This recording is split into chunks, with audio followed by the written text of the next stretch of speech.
All right. Hello, everybody. Hope you're all doing fantastic and having a great evening. I hope you're all ready to settle into more Frankenstein. So, I just want to give a little bit of what happened last time in case you're new here and this is your first time seeing one of these. Where we left off, it was Frankenstein and his monster, his creation, sitting in a cave on the top of a very high mountain, and the creature is talking about his experience after he was abandoned by Frankenstein.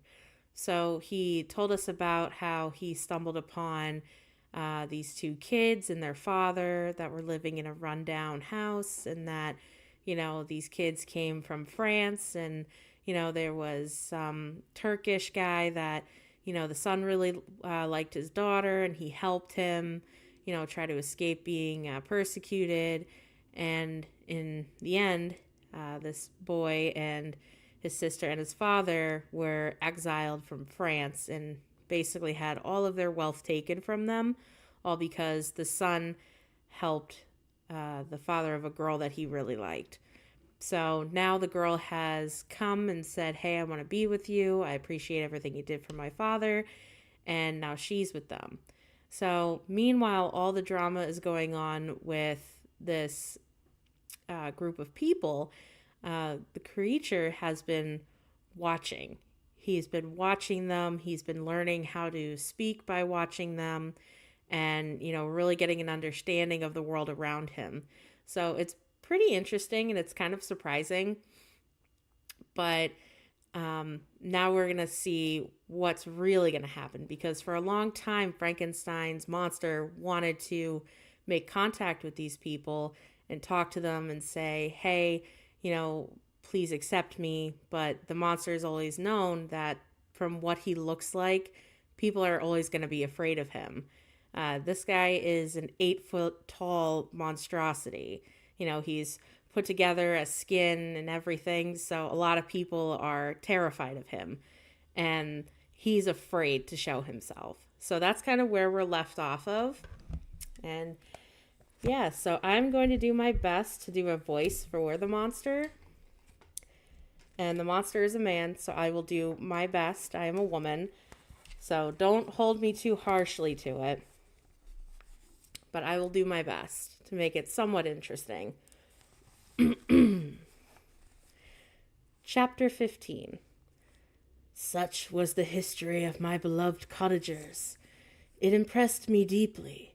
I learned from the views of social life which it developed to admire their virtues and to deprecate the vices of mankind. As yet I looked upon crime as a distant evil. Benevolence and generosity were ever present before me, inciting within me a desire to become an actor in the busy scene where so many admirable qualities were called forth and displayed. But in giving an account of the progress of my intellect, I must omit a circumstance which occurred in the beginning of the month of August of the same year. One night during my accustomed visit to the neighboring wood, where I collected my own food and brought home firing for my protectors, I found on the ground a lantern. It contained several articles of dress and some books. I eagerly seized the prize and returned with it to my hovel. Fortunately, the books were written in the language the elements of which I had acquired at the cottage. They consisted of Paradise Lost, a volume of Plutarch's Lives, and the Sorrows of Werther. The possession of these treasures gave me extreme delight. I now continually studied and exercised my mind upon these histories, whilst my friends were employed in their ordinary occupations. I can hardly describe to you the effect of these books. They produced in me an infinity of new images and feelings that sometimes raised me to ecstasy, but more frequently sunk me into the lowest dejection. In the Sorrows of Werther, besides the interest of its simple and affecting story, so many opinions are canvassed, and as so many lights thrown upon what had hitherto been to me obscure subjects, but I found in it a never-ending source of speculation and astonishment. The gentle and domestic manners it described, combined with lofty sentiments and feelings, which had their object something out of self, accorded well with my experience among my protectors, and with the wants which were forever alive in my own bosom. But I thought Werther himself a more divine being than I had ever beheld or imagined. His character contained no pretension, and being that I never beheld or imagined, his character was far greater. The disquisitions upon death and suicide were calculated to fill me with wonder. I did not pretend to enter into the merits of the case, yet I inclined towards the opinions of the hero, whose extinction I wept, without precisely understanding it. As read, however, I applied much personally to my own feelings and condition. I found myself similar, yet at the same time strangely unlike to the beings concerning whom I read, and to whose conversation I was a listener. I sympathized with, and partly understood them, but I was unformed in mind. I was dependent on none, and related to none. The path of my departure was free, and there was none to lament my annihilation. My person was hideous, and my stature gigantic. What did this mean? Who was I? What was I? Whence did I come? What was my destination? These questions continually reoccurred, but I was unable to solve them. The volume of Plutarch's Lives, which I possessed, contained the histories of the first founders of the ancient republics. This book had a far different effect upon me from the sorrows of Werther. I learned from Werther's imaginations despondency and gloom, but Plutarch taught me high thoughts. He elevated me above the wretched sphere of my own reflections to admire and love the heroes of past ages. Many things I read surpassed my understanding and experience. I had very confused knowledge of kingdoms, wide extents of country, mighty rivers, and boundless seas, but I was perfectly unacquainted with towns and large assemblages of men. The cottage of my protectors had been the only school in which I had studied human nature, but this book developed new and mightier scenes of action. I read of men concerned in public affairs, governing or massacring their species. I felt the greatest ardor towards the virtue within me, and abhorrence for vice. As far as I understood the signification of these terms, relative as they were, as I applied them to pleasure and pain alone, induced these feelings. I was, of course, led to admire peaceable lawgivers, Numa, Solon, and Lycurgus, in preference to Romulus and Theseus. The patriarchal lives of my protectors caused these impressions to take firm hold in my mind. Perhaps if my first introduction to humanity had been made by a younger soldier, burning for glory and slaughter, I should have been imbued with different sensations. But Paradise Lost excited different and far deeper emotions. I read it as I had read the other volumes, which had fallen into my hands as true history. I tried every feeling of wonder and awe that the picture of an omnipotent God warring with his creatures was capable of exciting. I often referred to several situations as their similarity struck me to my own. Like Adam, I was apparently united by no link to any other being in existence, but his state was far different from mine in every other respect. He had come forth from the lands of God, a perfect creature, happy and prosperous, guarded by especial care by his Creator. He was allowed to converse with and acquire knowledge from beings of a superior nature, but I was wretched, helpless, and alone. Many times I considered Satan as the fitter emblem of my condition, for often, like him, When I viewed the bliss of my protectors, the bitter gall of envy rose within me.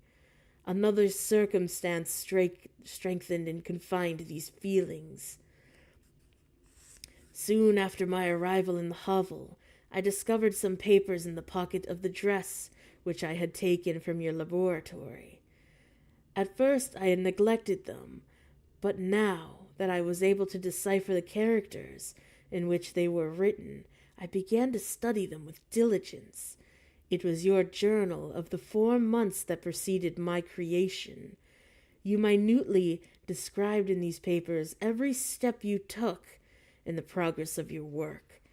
This history was mingled with accounts of domestic occurrences. You, doubtless, recollect these papers. Here they are.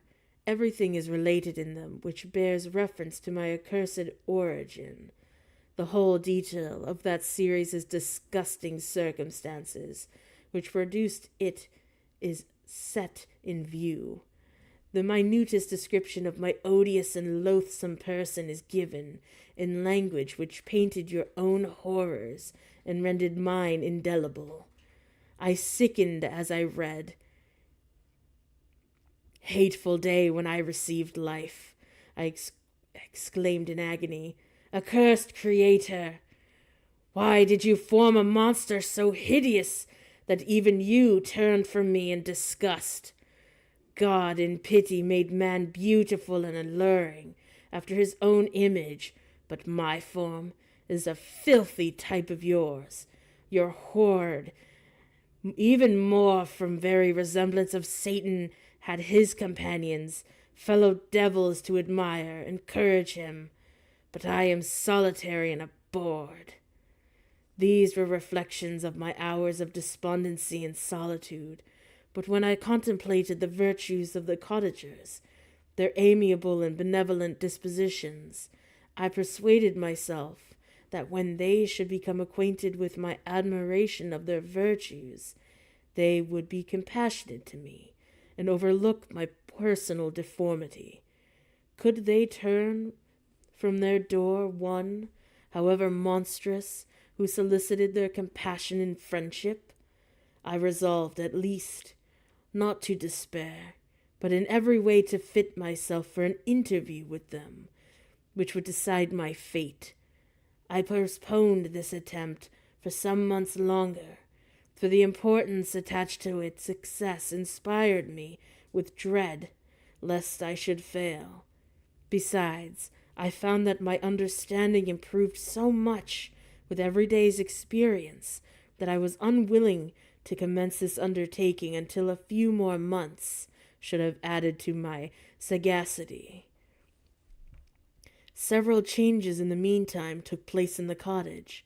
The presence of Safie diffused happiness among its inhabitants, and I also found that there was a greater degree of plenty that reigned here. Felix and Agatha spent more time in amusement and conversation, and were assisted in their labors by servants. They did not appear rich, but they were contented and happy. Their feelings were serene and peaceful, while mine became every day more tumultuous. Increase of knowledge only discovered to me more clearly what a wretched outcast I was. I cherished hope, it is true, but it vanished when I beheld my person reflected in water, or my shadow in the moonshine, even as that frail image in that inconstant shade. I endeavored to crush these fears, and to fortify myself for trial, which in a few months I resolved to undergo. And sometimes I allowed my thoughts, unchecked by reason, to ramble in the fields of paradise, and dared to fancy amiable and lovely creatures sympathizing with my feelings and cheering my gloom. Their angelic countenances breathed smiles of consolation. But it was all a dream. No Eve soothed my sorrows, nor shared my thoughts. I was alone. I remembered Adam's supplication to his Creator, but where was mine? He had abandoned me, and in the bitterness of my heart I cursed him. Autumn passed thus, I saw, with surprise and grief, the leaves decay and fall, and nature again assumed the barren and bleak appearance it had worn when I first beheld the woods in the lovely moon. Yet I did not heed the bleakness of the weather. I was better fitted by my conformation for the endurance of cold than heat. But my chief delights were the sight of the flowers, the birds, and all the gay apparel of summer. When those deserted me, I turned with more attention towards the cottagers. Their happiness was not decreased by the absence of summer. They loved and sympathized with one another, and their joys deepening with each other. They were not interrupted by the casualties that took place around them. The more I saw of them, the greater became my desire to claim their protection and kindness. My heart yearned to be known and loved by these amiable creatures. To see their sweet looks directed towards me with affection was the utmost limit of my ambition. I dared not think they would turn them from me with disdain and horror. The poor that stopped at their door were never driven away.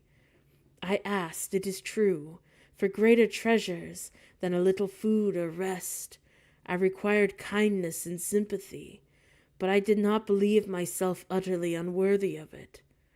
The winter advanced, and an entire revolution of the seasons had taken place since I awoke to life. My attention at this time was solely directed towards my plan of introducing myself to the cottage of my protectors. I revolved many projects, but that on which I finally fixed was to enter the dwelling when the blind man should be alone. I had sagacity enough to discover that the unnatural hideousness of my person was the chief object of horror with those who had formerly beheld me. My voice, although harsh, had nothing terrible in it, I thought, therefore, that if in the absence of his children I could gain the good-will and mediation of the old de Lacy, I might by his means be tolerated by my younger protectors.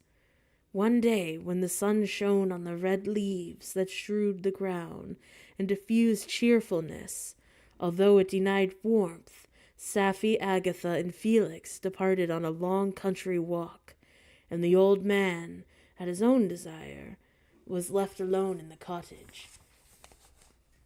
When his children had departed, he took up his guitar and played several mournful but sweet airs, more sweet and mournful than I had ever heard him play before. At first his countenance was illuminated with pleasure, but as he continued, thoughtfulness and sadness succeeded. At length, laying aside the instrument that he sat absorbed in reflection. My heart beat quick. This was the hour and the moment of trial, which would decide my hopes or realize my fears. The servants were gone to a neighboring fair. All was silent around the cottage. It was an excellent opportunity, yet when I proceeded to execute my plan, my limbs failed me, and I sank to the ground. Again I rose, and exerting all firmness of which I could muster, I removed the planks which I had placed before my hovel to conceal my retreat. The fresh air revived me, and with renewed determination I approached their cottage. I knocked. "Who's there?" said the old man. "Come in." I entered. "Pardon this intrusion," I said. "I am a traveler in want of a little rest. You would greatly oblige me if you would allow me to remain a few minutes before your fire." "Enter," said de Lacy, "and I will try what manner I can to relieve your wants. But unfortunately my children are far from home, and as I am blind, I am afraid I shall find it difficult to procure food for you." "Do not trouble yourself, my kind host. I have food. It is warmth and rest only that I need." I sat down, and a silence ensued. I knew that every minute was precious to me, yet I remained irresolute in that manner to commence the interview, when the old man addressed me. By your language, stranger, I suppose you are my countrymen. Are you French? No, but I was educated by a French family, and understand that language only. I am now going to claim the protection of some friends who I sincerely love, and of whose favor I have some hopes. Are they Germans? No, they are French. But let us change the subject. I am an unfortunate and deserted creature. I look around, and I have no relation or friend upon earth. These amiable people, to whom I have never been able to see, and have never seen me, do not know much of me. I am full of fears, for if I fail there, I am an outcast in the world forever. Do not despair. To be friendless is indeed to be unfortunate, but the hearts of men, when unprejudiced by any obvious self-interest, are full of brotherly love and charity. Rely therefore on your hopes, and if these friends are good and amiable, do not despair. They are kind, yet they are most excellent creatures in the world, but unfortunately they are prejudiced against me. I have no good dispositions. My life has been hitherto harmless, and in some degree beneficial, but a fatal prejudice clouds their eyes, and where they ought to see a feeling and kind friend, they behold only a detestable monster. That is indeed unfortunate, but if you are really blameless, cannot you undeceive them? I am about to undertake that task, but it is on the account that I feel so many overwhelming terrors. I tenderly love these friends. I have, unknown to them, been for many months in the habits of daily kindness towards them, but they believe that I wish to injure them, and that it is that prejudice which I wish to overcome. Where do these friends reside? Near this spot.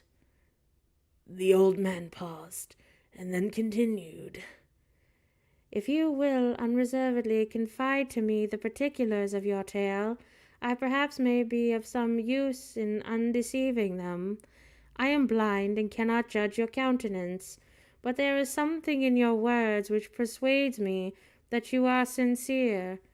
I am poor and I am exiled, but it will afford me true pleasure to be in any way serviceable to a human creature.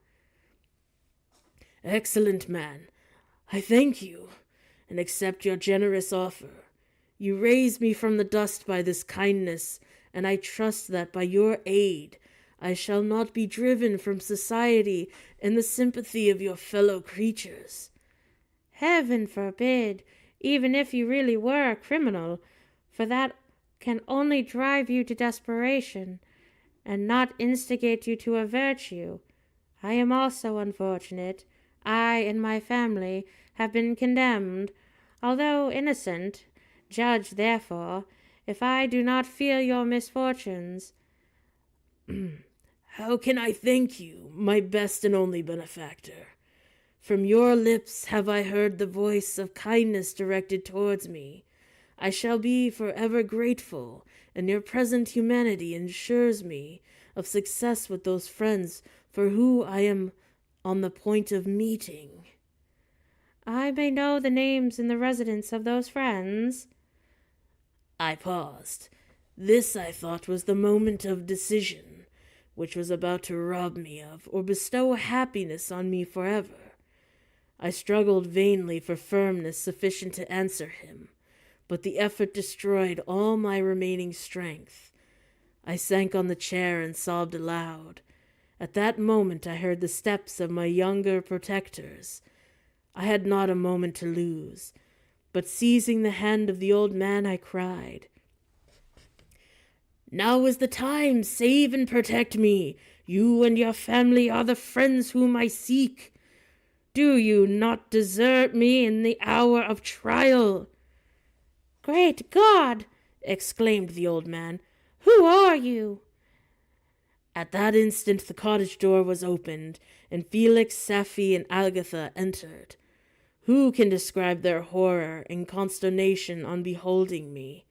Agatha fainted, and Safie, unable to attend to her friend, rushed out of the cottage.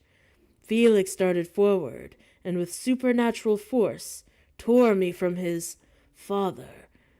Felix took me, and to whose knees I clung, and in a transport of fury he dashed me to the ground, and struck me violently with a stick. I could have torn him limb from limb, as the lion rends an antelope, but my heart sank within me with each bitter sickness that I had refrained. I saw him on the point of repeating his blow. Then, overcome by pain and anguish, I quitted the cottage, and in the general tumult escaped unperceived to my hovel.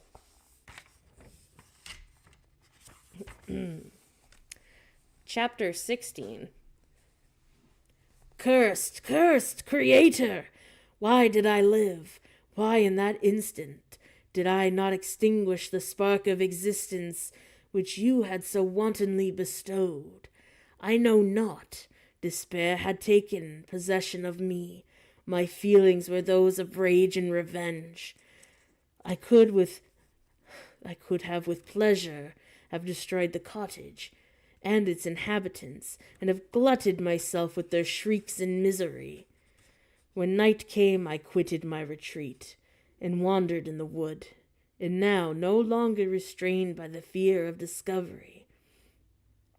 I gave vent to my anguish and fearful howlings. I was like a wild beast that had broken the toils, destroying the objects that obstructed me, and ranging through the wood with a stag-like swiftness. Oh, what a miserable night had passed! The cold star shone in mockery, and the bare trees waved their branches above me.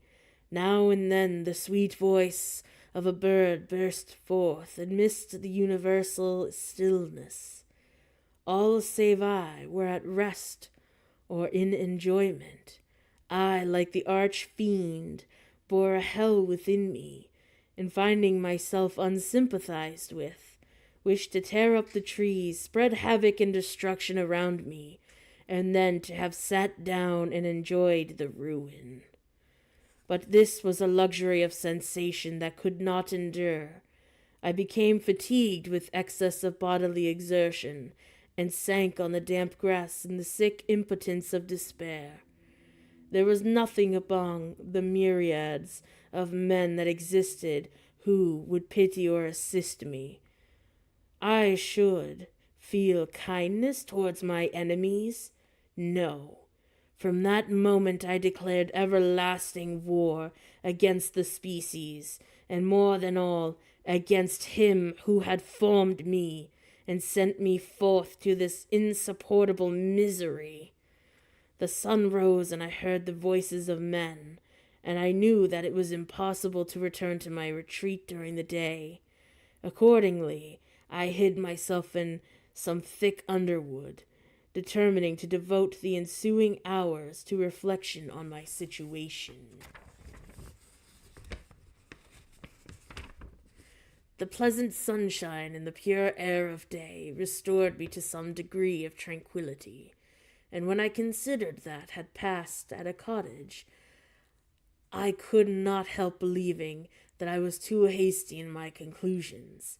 I had certainly acted imprudently.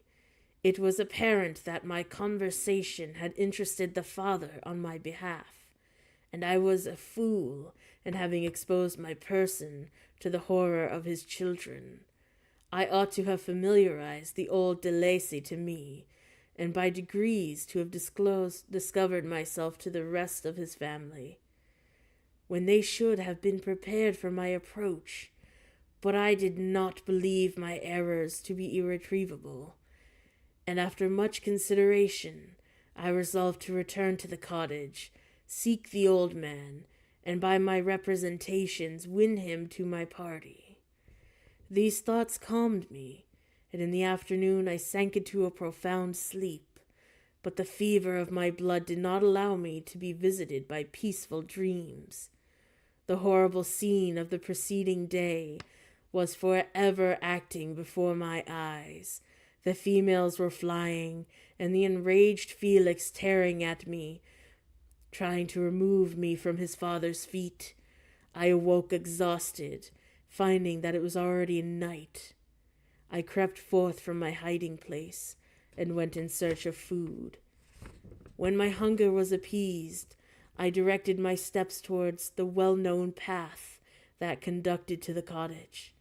All there was at peace.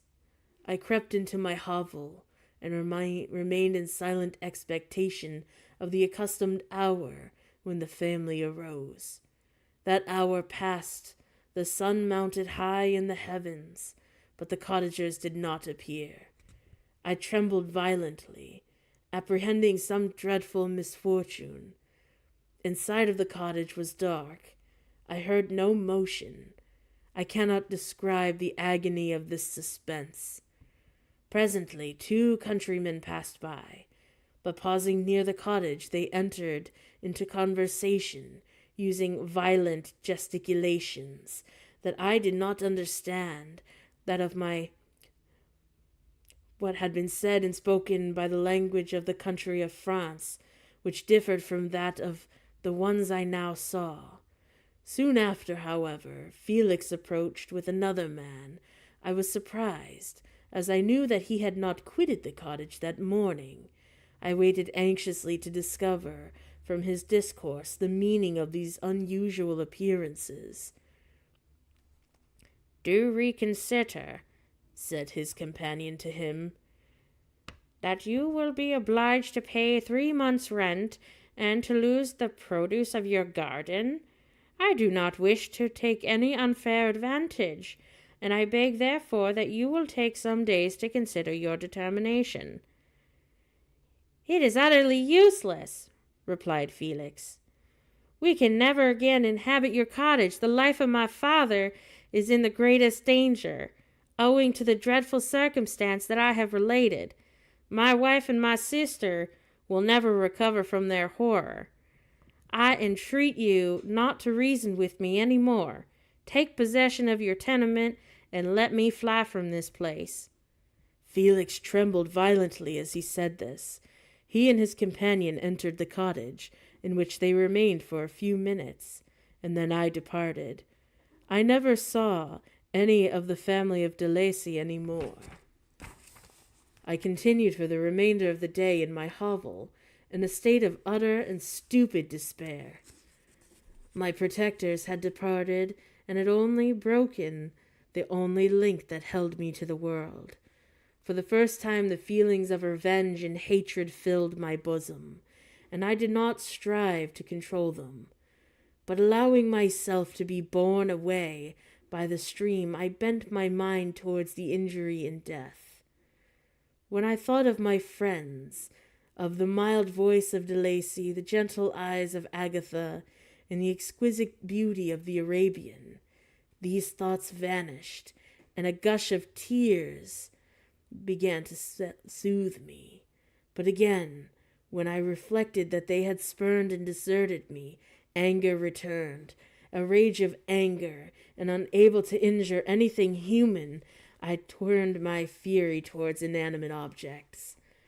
As night advanced, I placed a variety of combustibles around the cottage, and after having destroyed every vestige of cultivation in the garden, I waited with forced impatience until the moon had snuck to commence my operations.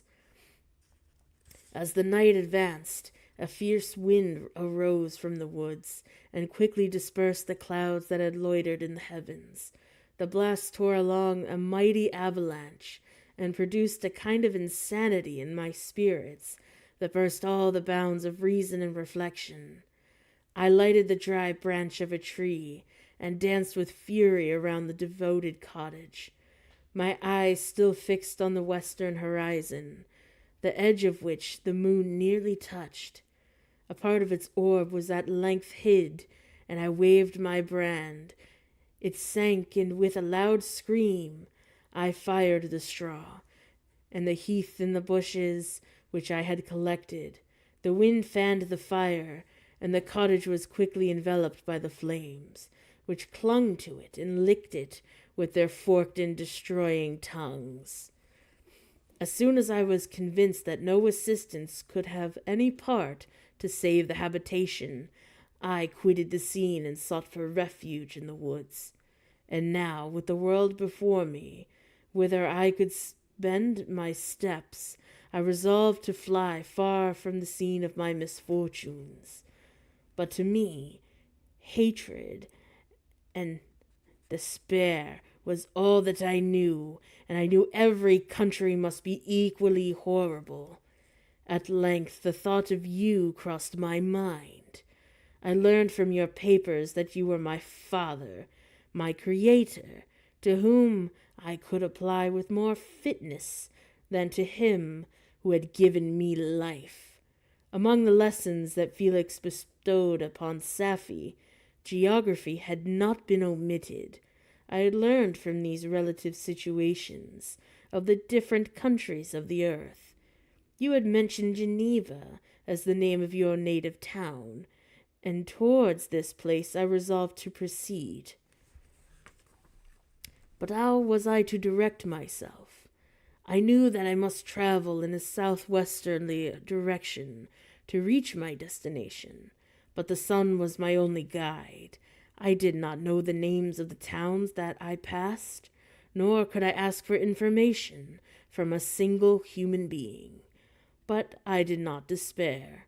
From only you could I hope for succor. Although towards you I felt no sentiment but that of hatred, unfeeling, heartless creator, you endowed me with the perceptions and passions, and then cast me abroad, an object for the scorn and horror of mankind.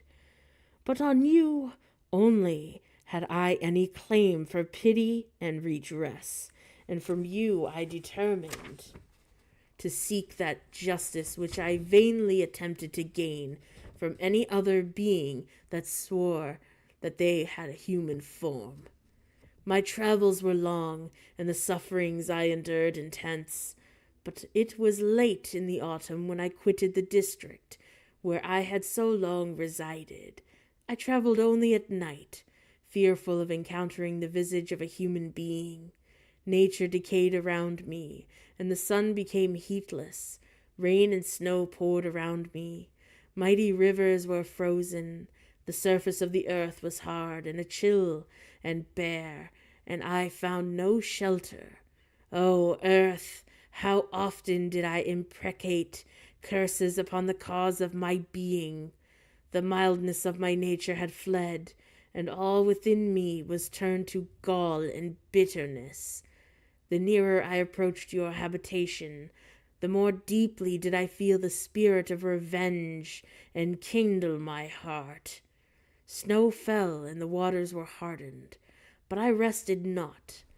A few incidents now and then directed me, and I possessed a map of the country, but I often wandered wide from my path. The agony of my feelings allowed me no respite. No incident occurred from which my rage and misery could not extract its food, but a circumstance that happened when I arrived on the confines of Switzerland, when the sun had recovered its warmth, and the earth again began to look green, confirmed, in an especial manner, the bitterness and horror of my feelings. I generally rested during the day, and traveled only when I was secured by night from the view of man. One morning, however, finding that my path lay through a deep wood, I ventured to continue my journey, after the sun had risen for the day, which was one of the first of spring, cheered even me by the loveliness of its sunshine and the balminess of the air. I felt emotions of gentleness and pleasure that had long appeared dead revive within me. Half surprised by the novelty of these sensations, I allowed myself to be borne away by them, and forgetting my solitude and deformity, dared to be happy. Soft tears again bedewed my cheeks, and I even raised my humid eyes with thankfulness towards the blessed sun which just bestowed such joy upon me. I continued to wind among the paths of the wood until I came to its boundary, which was skirted by a deep and rapid river, in which many of the trees bent their branches, now budding with fresh spring. Here I paused, not exactly knowing which path to pursue, when I heard the sound of voices that induced me to conceal myself under the shade of a cypress. I was scarcely hid when a young girl came running towards the spot where I had been concealed, laughing as if she ran from one sport to another. She continued her course along the precipitous sides of the river, when suddenly her foot slipped, and she fell into a rapid stream. I rushed from my hiding place, and with extreme labor, from the force of the current, saved her, and dragged her to shore. She was senseless, and I endeavored by every means in my power to restore animation, when I was suddenly interrupted by the approach of a rustic, who was probably the person from whom she playfully fled. On seeing me, he darted towards me, and tearing the girl from my arms, hastened towards deeper parts of the woods. I followed speedily. I hardly knew why, but when the man saw me draw near, he aimed a gun, which he carried. He aimed, and he fired. I sunk to the ground, and my injurer, with increased swiftness, escaped into the wood. This was then the reward of my benevolence? I had saved a human being from destruction, and as recompense I now writhed under the miserable pain of a wound which shattered the flesh and bone. The feelings of kindness and gentleness which I had entertained but a few moments before gave me place to hellish rage and a gnashing of teeth, inflamed by pain. I vowed eternal hatred and vengeance on all mankind, but agony of my wound overcame me. My pulses paused, and I fainted. For some weeks I led a miserable life in the woods, endeavoring to cure the wound which I had received. The ball had entered my shoulder, and I knew not whether it had remained there or passed through. At any rate, I had no means of extracting it. My sufferings were augmented also by the oppressive sense of injustice and ingratitude of their affliction. My daily sorrows rose for revenge, a deep and steadily building revenge, such as one alone could compensate for the outrages and anguishes I had endured. After some weeks my wound healed, and I continued my journey. The labors I endured were no longer to be alleviated by bright sun or gentle breezes of spring. All joy was but a mockery, which insulted my desolate state. It made me feel painfully that I was not made for the enjoyment of pleasure. But my toils now drew near a close, and in 2 months from this time I reached the environs of Geneva. It was evening when I arrived, and I retired to a hiding place among the fields that surrounded it, to meditate in what manner I should apply to you. I was oppressed by fatigue and hunger, and far too unhappy to enjoy the gentle breezes of the evening, or the prospect of the sun setting behind the stupendous mountains of Jura. At this time a slight sleep relieved me from the pain of reflection, which was disturbed by the approach of a beautiful child, who came running into the recess I had chosen, with all the sportiness of infancy. Suddenly, as I gazed on him, an idea seized me. that this little creature would be unprejudiced, and had lived too short a time to have imbibed the horror of deformity. If therefore I could seize him and educate him as my companion and friend, I should not be so desolate in this peopled earth. Urged by this impulse, I seized on the boy as he passed and drew him towards me. As soon as he beheld my form, he placed his hands before my eyes and uttered a shrill scream. I drew his hand forcefully from my face and said, "Child, what is the meaning of this? I do not intend to hurt you. Listen to me." He struggled violently. "Let me go," he cried. "Monster, ugly wretch! You wish to eat me and tear me to pieces. You are an ogre. Let me go, or I will tell my papa." "Boy, you will never see your father again. You must come with me." "Hideous monster, let me go. My papa is a syndic. He is M. Frankenstein. He will punish you. You dare not keep me." "Ha! Frankenstein, you belong to my enemy, to him towards whom I have sworn eternal revenge. You shall be my first victim." The child still struggled and loaded me with epithets which carried despair to my heart. I grasped his throat to silence him, and in a moment he lay dead at my feet. I gazed on at my victim, and my heart swelled with exultation and hellish triumph. Clapping my hands, I exclaimed, "I, too, can create desolation. My enemy is not invulnerable. This death will carry despair to him, and 1,000 other miseries shall torment and destroy him." As I fixed my eyes on the child, I saw something glittering on his breast. I took it. It was a portrait of a most lovely woman. In spite of my malignity, my eyes softened, for she had attracted me. For a few moments I gazed with delight on her dark eyes, fringed by deep lashes, and her lovely lips, but presently my rage returned. I remembered that I was forever deprived of the delights of that beautiful creature, or any beautiful creature such could bestow, and that she whose resemblance I contemplated would, in regarding me, have changed that air of divine benignity to one expressive of disgust and affright. Can you wonder that such thoughts transported me with rage? I only wonder that at that moment, instead of venting my sensations and exclamations in agony, I did not rush among mankind and perish in an attempt to destroy them.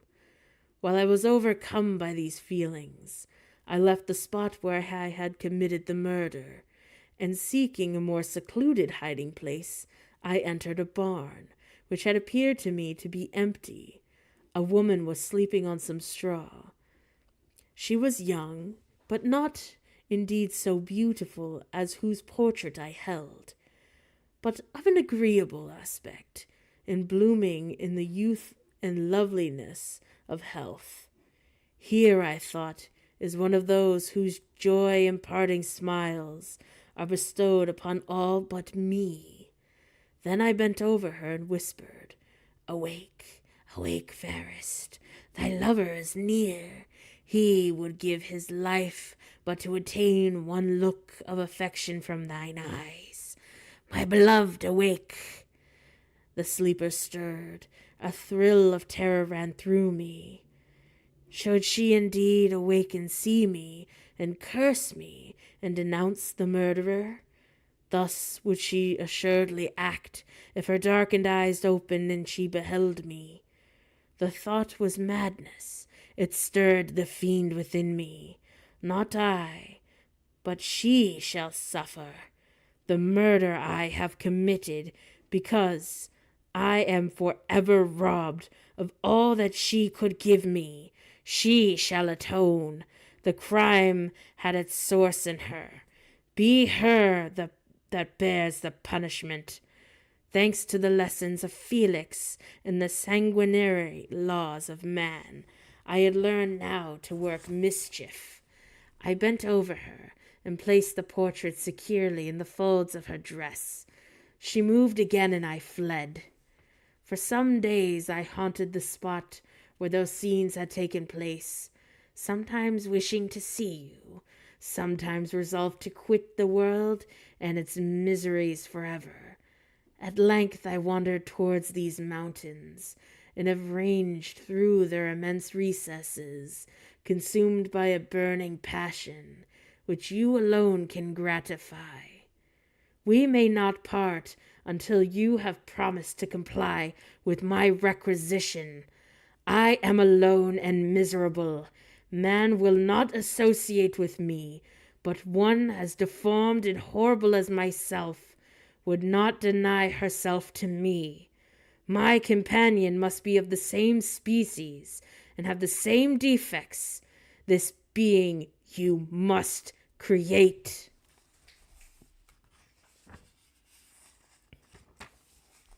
So let's see how many more pages we got, and I might be able to do it. If it's really long, I don't think I'm going to go for it.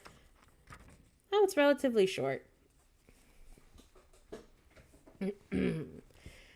Chapter 17. The being finished speaking and fixed his looks upon me in expectation of a reply. But I was bewildered, perplexed, and unable to arrange my ideas sufficiently to understand the full extent of his proposition. He continued, "You must create a female for me, with whom I can live in the interchange of those sympathies necessary for my being. This you alone can do, and I demand it of you as a right which you must not refuse to concede." The latter part of his tale had kindled anew in me the anger that had died away while he narrated his peaceful life among the cottagers. And as he said this, I could no longer suppress the rage that burned inside of me. "I do refuse it," I replied, "and no torture shall ever extort a consent from me. You may render me the most miserable of men, but you shall never make me base in my own eyes. I shall create another like yourself, whose joint wickedness might desolate the world. Begone! I have answered you. You may torture me, but I will never consent." "You are in the wrong," replied the fiend, "and instead of threatening, I am content to reason with you. I am malicious because I am miserable. Am I not shunned and hated by all mankind? You, my creator, would tear me to pieces and triumph. Remember that, and tell me, why should I pity man more than he pities me? You would not call it murder if you could precipitate me into one of those ice rifts and destroy my frame, the work of your own hands. Shall I respect man when he contemns me?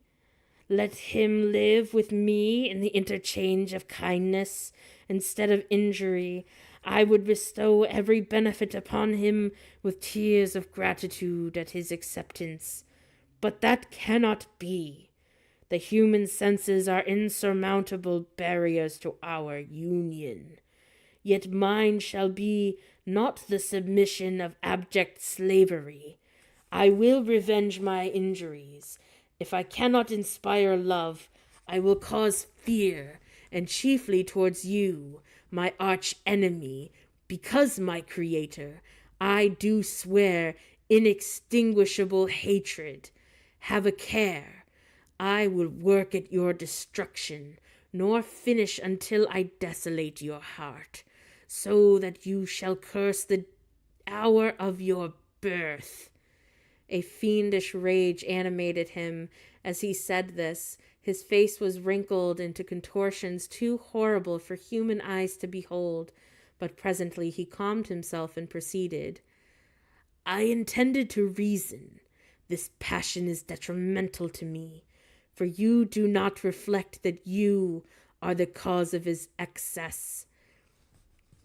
If any being felt emotions of benevolence towards me, I should return them 100 and 100-fold. For that one creature's sake, I would make peace with the whole of kind. But I now indulge in my dreams of bliss that cannot be realized. What I ask of you is reasonable and moderate. I demand a creature of another sex, but as hideous as myself. The gratification is small, but it is all that I can receive, and it shall content me.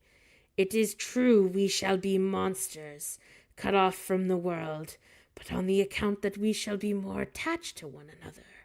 Our lives will not be happy, but they will be harmless and free from the misery I feel now. Oh, my Creator, make me happy. Let me feel gratitude towards you for the benefit.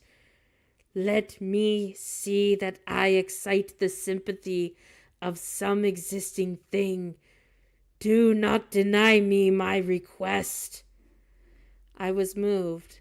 I shuddered when I thought of the possible consequences of my consent, but I felt that there was some justice in his argument. His tale and the feelings he now expressed proved himself to be a creature of fine sensations, and did I not, as his maker, owe him all the portion of happiness that it was in my power to bestow?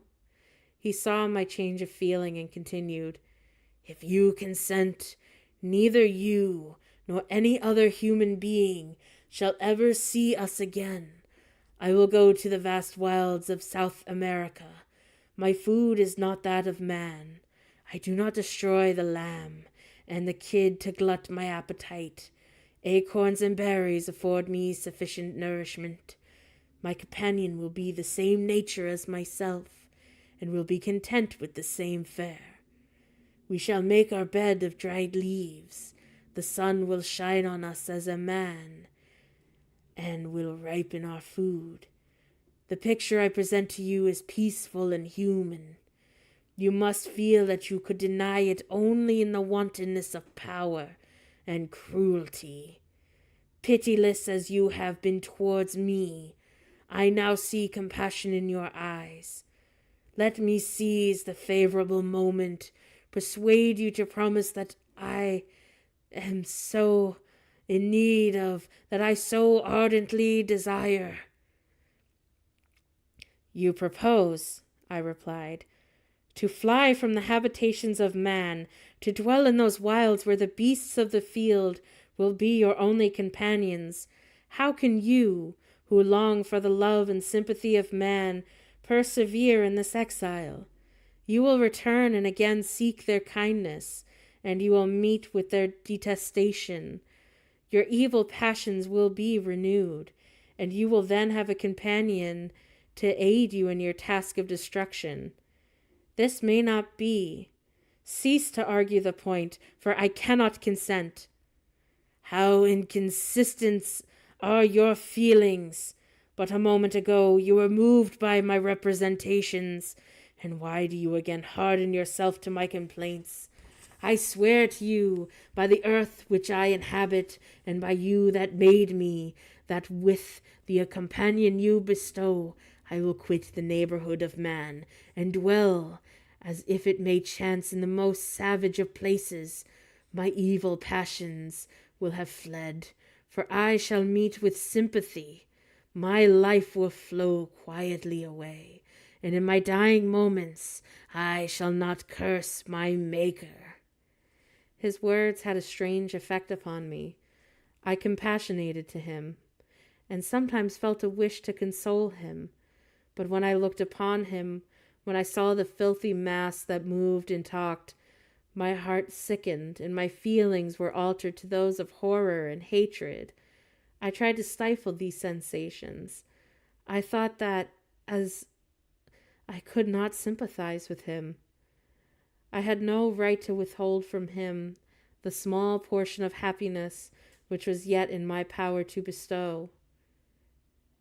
You swear, I said, to be harmless, But have you not already shown a degree of malice that could be reasonably make me distrust you? May not even this be a feint that will increase your triumph by affording a wider scope for your revenge?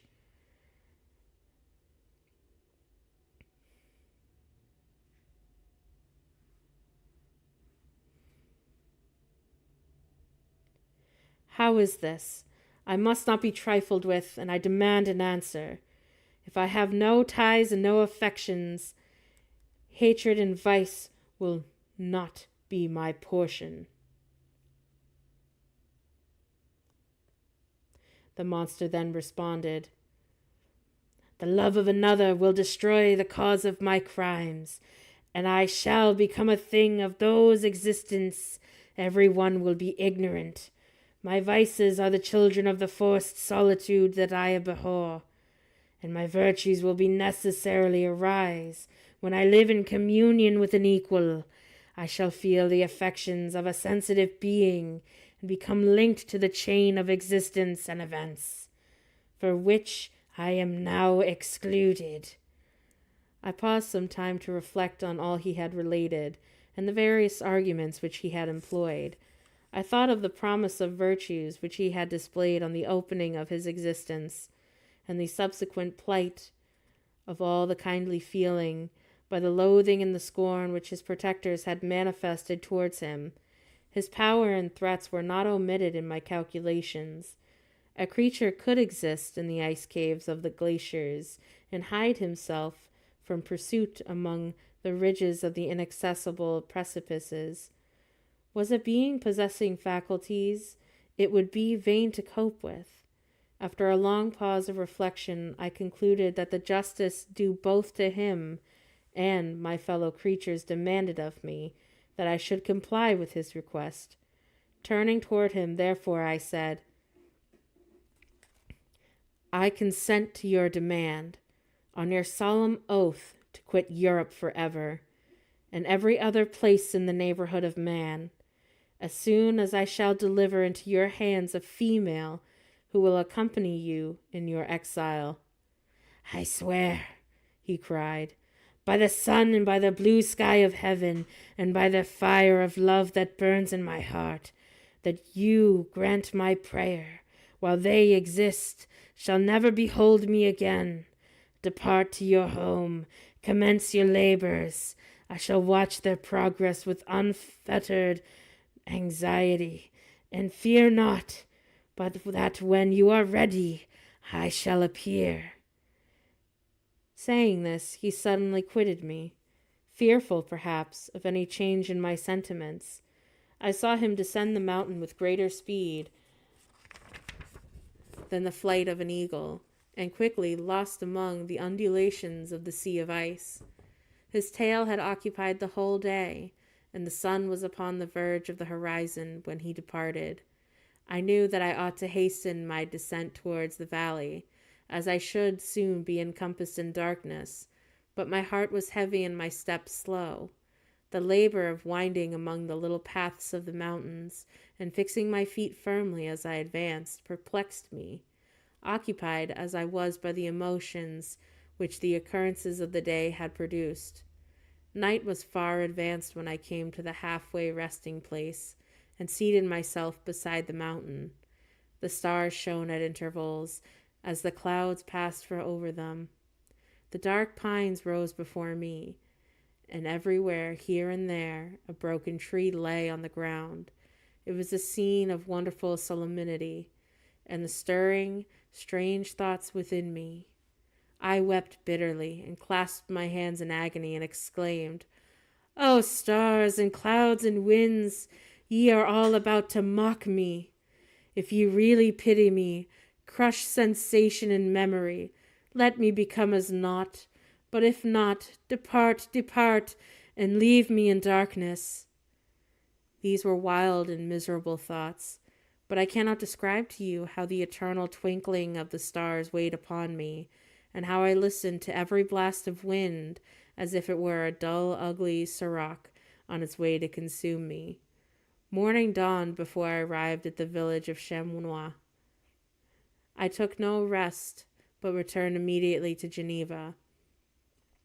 Even in my own heart, I could give no expression to my sensations. They weighed on me with a mountain's weight, and their excess destroyed my agony beneath them. Thus I returned home, and entering the house, presented myself to my family. My haggard and wild appearance awoke intense alarm, but I answered no question. Scarcely did I speak. I felt as if I were placed under a ban, as if I had no right or claim to their sympathies, as if no more might I enjoy companionship with them. Yet even thus I loved them to adoration, and to save them I resolved to dedicate myself to the most abhorred task. The prospect of such an occupation made every other circumstance of existence pass before me like a dream, and that thought only had to me the reality of life. So that's where I'm going to stop for tonight. Definitely starting to pick up now. I felt for a hot minute there we were kind of dragging on the creature's story for a while and what happened to him. So it's nice that we're finally, moving along with the story. And I'm very excited to see what happens tomorrow. So with that being said, if you liked listening to me read and kind of go through the motions of the story of Frankenstein, please feel free to like, subscribe, or follow. I do stream on TikTok, Facebook, YouTube, and Twitch. That way, you'll be able to get notifications when I go live, and, you can listen in on more Frankenstein and, just hang out and have a good time.